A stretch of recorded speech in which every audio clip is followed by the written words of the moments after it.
Your assignment for this time, it will be available to you in Canvas, but I will ask you to think a little bit about your own personality and skill set and orientations in terms of this CVAE model. Because I bet you, as you think about it, there are some things you'll say, wow, I do this really well, but I might tend to neglect this. And so part of what I want to give you is a more systematic sense of how you would actually approach organizational change.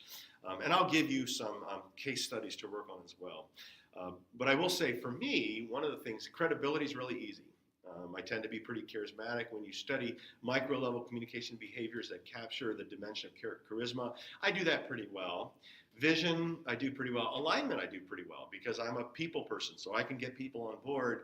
But I'll tell you, the place where I have traditionally struggled is execution. So in my congregation, I was really good at credibility and vision, but when it came to actually executing some of the ideas that we had, that's the area where I really wish I could go back and have a do-over, because that was probably the area where I fell down.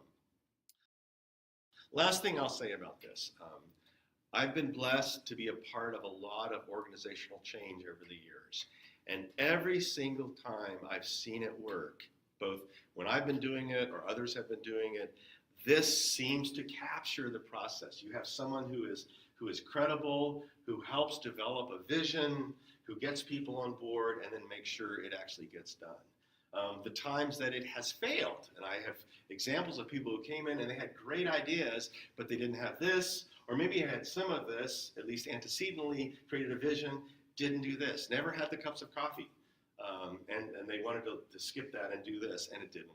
And so this is a really, really helpful way of thinking very broadly about how you actually do leadership and development in an organization, whether it's a church, a business, or a nonprofit.